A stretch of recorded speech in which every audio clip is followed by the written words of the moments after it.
오늘도 클릭해주셔서 감사합니다. 구독과 좋아요 부탁드립니다.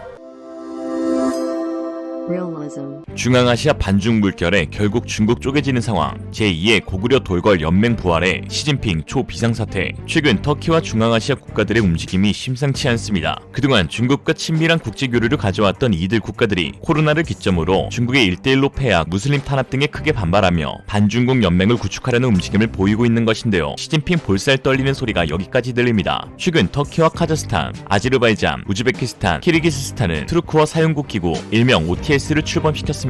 이들은 같은 트루크계 국가들의 정치 경제적 밀착을 추진하기로 하였는데요. 이것이 궁극적으로 중앙아시아에서의 중국의 영향력을 크게 축소시키고 더 나아가 같은 트루크계인 신장 위구르 지역에서의 분리 독립 움직임에도 큰 영향을 줄 것으로 기대되고 있어 중국이 크게 반발하고 있는 상황입니다. 일각에서는 1500년 전 중국을 위협했던 돌궐 제국의 부활이라고 분석하고 있는데요. 돌궐은 트루크를 한국식 한자음으로 음차한 명칭으로 가장 강성했던 시기에는 수나라의 수도 장안을 점령하고 조공을 받기도 했습니다. 745년 후돌궐이 멸망할 때까지 약 200년에 걸쳐 돌궐의 침입에 시달려 했던 중국은 이런 역사적 배경 때문에 돌궐족의 반응에 대해 본능적인 두려움과 경계심을 가질 수밖에 없는 것이죠. 야, 쫄았냐? 에르도안 터키 대통령 등 중앙아시아 7개국 정상이 참가한 이스탄불 정상회의에서 트루크와 사용국 월드비전 2040이란 명칭의 성명을 채택하며 OTS 회원국들의 외교정책과 지역안보, 경제 부문에서의 협력을 강화하기로 하자 중국 관영 매체 글로벌타임스는 트루크 평의회의 명칭을 OTS로 바꾼 것은 범트루키즘의 부상을 상징한다며 OTS는 특히 극단적 민족주의의 부상을 부추길 수 있으며 이는 민족 간 분쟁을 심화시켜 지역의 안정과 안보를 해칠 수 있다고 우려를 표했습니다. 쫄기는 확실히 쫄았어요. 특히 중국 내부에서는 신장 위구르 지역의 분리 독립의 위기감이 팽배한 상황입니다. 신장 위구르 자치구 주민도 대부분 트루크계이고 이슬람교도가 다수인 위구르인들은 종교적으로도 OTS 회원국과 가까울 뿐만 아니라 언어나 민족적으로도 한 뿌리나 마찬가지인데요. 신장 위구르 지역의 주류 민족은 트루크계인 위구르족이며 이들은 55%의 인구를 점유하고 있는데 과거 1933년 인구조사 통계에서는 위구르인이 87%, 한족이 5%뿐이었지만 중화인민공화국이 국공내전에서 승리한 이후 한족 농민들이 대거 서부로 이주하면서 한족이 늘어난 상태입니다. 위구르족들은 자신들을 신장이 아닌 동투르키스탄이라 부르며 지금도 독립운동을 벌이고 있습니다. 위구르족 시위현장에서 볼 수 있는 이 깃발이 동투르키스탄의 깃발로 터키 국기를 파란색으로 바꾼 디자인을 하고 있습니다. 터키에서는 위구르 독립운동에 연민을 느끼는 사람이 많으며 반중 시위를 벌이기도 합니다. 터키 정부는 최근까지 동남아 방면으로 탈출하는 위구르인들에게 지속적으로 손을 내밀어준 바 있으며 특히 지난 9월 AP통신에 따르면 터키 야당 지도자인 메랄 악세네르는 자신의 트위터 계정에서 중국 당국의 위구르족 탄압을 거론하면서 터키는 탄압에 침묵하지 않을 것이라는 트윗을 올려 화제가 되기도 하였습니다. 그는 터키는 위구르족들의 동투르키스탄 공화국의 완전한 독립을 위해 싸울 것이라고 밝혔습니다. 또 터키 국적의 NBA 농구 스타 에네스 칸터는 자신의 인스타그램에 무자비한 중국의 독재자 시진핑과 중국 공산당, 나는 전 세계 앞에 너를 고발한다, 위구르 사람들을 해방하라, 대량 학살을 막아라, 당장과 같은 글을 쓰면서 자신의 경기에서 공산당을 비판하는 농구화를 신고 나와 시진핑을 곤혹스럽게 하고 있는데요. 베이징 올림픽 보이콧은 물론 프리티벳, 푸탱크 천안문 사태, 푸진핑 볼살 터트리기 등의 그림이 그려진 감동의 농구화를 신고 나오는데 차이나머니로 중국의 눈치를 보고 있는 NBA에서 일어난 일이라 미국 현지는 물론이고 중국을 제외한 전 세계의 팬들로부터 열렬한 지지를 받고 있습니다.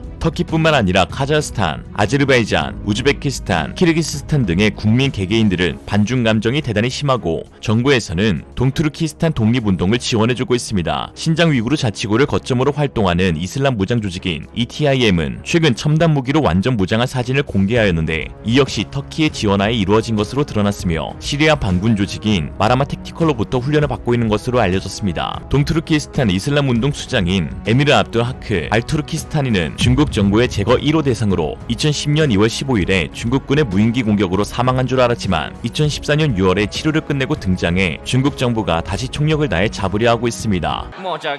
특히 올해 8월 탈레반이 아프가니스탄을 장악하자 중국은 ETIM이 같은 순위파인 탈레반을 등에 업고 세력을 확장할 가능성에 우려를 표하기도 했는데요. 지난달 8일 아프간 북부 이슬람 사원에서 발생한 폭탄 테러는 호라산 ISK 소속 위구르족 무슬림인 것으로 드러났습니다. 이에 미국 외교 전문지 MG 폴린폴리시는 중국은 이슬람 무장 세력의 새로운 표적이 되었다고 하였는데요. 중국은 최근 무장 세력들의 공격이 들어올 가능성을 억제하기 위해 타지키스탄에 주둔 병력을 늘리고 있는 것으로 전해졌습니다. 이런 상황 가운데 투르크 연맹 OTS는 중국 1대1로를 대항하는 회원국 간 교통 인프라 확충 계획을 독자적으로 추진하고 있어 그동안 중국이 추진했던 1대1로 사업이 물거품될 수 있다는 분석도 나오고 있습니다. OTS에 참여한 중앙아시아 국가들은 전통적인 실크로드 중심국이자 중국이 추구하는 1대1로 핵심 통로이기도 합니다. 특히 중국은 자국과 국경을 접하고 있는 카자흐스탄, 키르기스탄, 타지키스탄, 파키스탄 등 유라시아 국가와 교통 물류 사업을 확대하기 위해 거대한 경제 회랑을 건설 중에 있는데요. 그러나 이 지역 대부분의 국민들은 이러한 중국의 투자를 경계하고 있습니다. 2019년 3월 카자흐스탄 정부가 외국인에게 토지 임대를 10년에서 25년까지 허용하자 카자흐스탄 국민은 이 조치가 중국에 혜택을 주는 것이라며 대규모 반중 시위를 벌였고 국민의 반중국 정서에 놀란 나자르바예프 정권은 경제 및 농업 장관을 해고하며 토지개혁 정책 실행을 유예했습니다.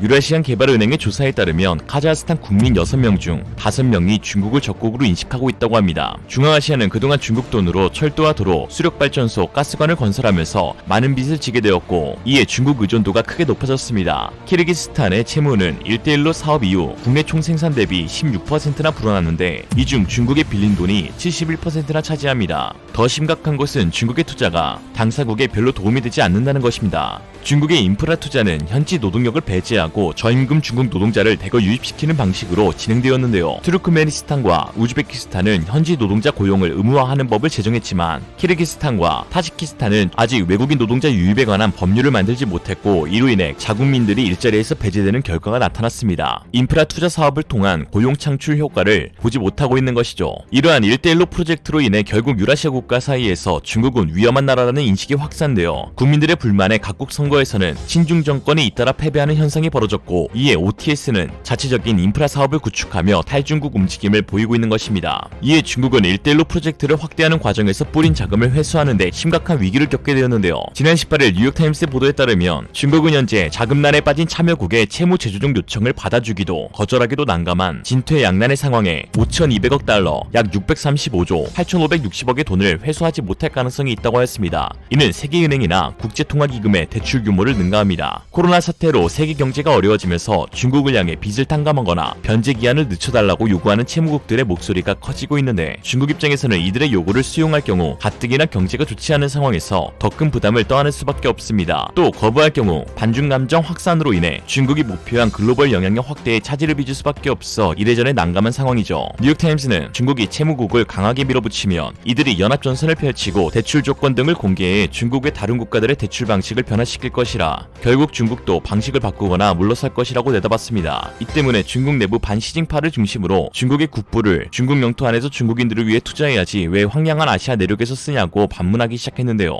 일부 중국 전문가 사이에선 1대1로가 실패로 귀결되면 시진핑 정권도 위기를 맞을 것이란 전망이 나오고 있습니다. 시진핑이 OTS 결성에 반발할 수밖에 없는 것이죠. 특히 최근 조 바이든 미국 대통령은 중국의 1대1로에 대응하기 위한 더 나은 세계 재건 B3W 회의를 개최하면서 중국의 1대1로는 그야말로 벼랑 끝에 섰습니다. B3W는 지난 6월 주요 7개국 정상회의 때 중소득국과 저소득국의 인프라 개발 요구에 부응하기 위해 바이든 대통령 주도로 출범한 서방 진영의 글로벌 인프라 파트너십 구상입니다. 중국의 1대1로를 견제하려는 목적으로 결성한 B3W에 미국이 인프라 강국인 한국을 핵심 파트너로 지목할 것이란 분석도 제기되고 있는데요. 신범철 경제사회연구원 외교안보 센터장은 이미 한미 정상회담에서 양국이 협력하기로 합의한 내용이라고 밝히며 B3W가 중국을 견제하는 자유민주주의와 다자주의를 통한 국제개발이라는 명분에서 우리나라의 참여가 확실시되고 있습니다. 특히 건설산업 경쟁력에서 우리나라는 세계 6위로 미국의 대표 동맹국 영국과 일본보다도 높은 순위이며 5세대 이동통신과 광인터넷, 다운로드 속도 등 ICT 인프라에서는 세계 1위의 국가입니다. 또한 서울의 대중교통 시스템은 2016년 스페인의 나바라 대학이 발표한 세계도시 발전도 평가에 도시교통 부문에서 1위를 차지할 정도로 발전되었죠. 세계 최대의 여행정보 사이트 트립어드바이저에서는 전세계 국가에서 관광객이 해야 할 단 한 가지를 꼽은 적이 있는데 한국에서는 지하철이 꼽히기도 하였습니다. 외국 사람들은 한국 지하철의 와이파이, 환승제도, 에어컨 설비에 충격을 받는다고 하죠. 이처럼 중국의 왼쪽에서는 OTS의 핵심 멤버인 터키가, 오른쪽에서는 B3W의 핵심 멤버인 한국이 양쪽에서 공동의 적 중국을 압박하고 있으니 중국은 예전 고구려와 돌궐의 악몽이 재현되는 것에 극도로 예민하게 반응하는 상황입니다. 한국과 터키는 피로 맺은 형제의 나라라고들 합니다. 터키군은 6.25 전쟁 기간 4차에 걸쳐 22,006명을 파병했는데 그 가운데 724명이 전사하고 160 136명이 실종했습니다. 파병 규모로는 유엔군 가운데 네 번째이고 전사자는 두 번째이니 피로 맺은 형제라는 말에 지나침이 없죠. 한국과 터키가 손잡고 공동의 적에 맞선 역사는 71년 전 6.25 전쟁만이 아니라 고구려 돌궐에 이어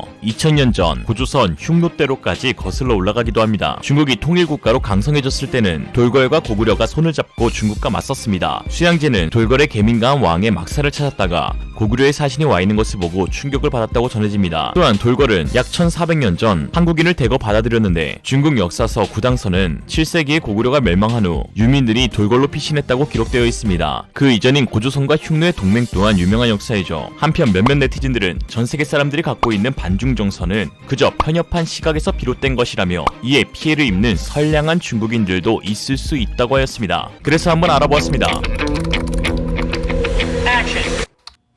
그만 알아보죠. 이상으로 리얼리즘이었습니다. 저는 위구르족의 독립을 기원합니다. 여러분의 생각은 어떠신가요? 현명하고 지혜로운 여러분의 의견을 지금 댓글에 남겨주세요. 감사합니다.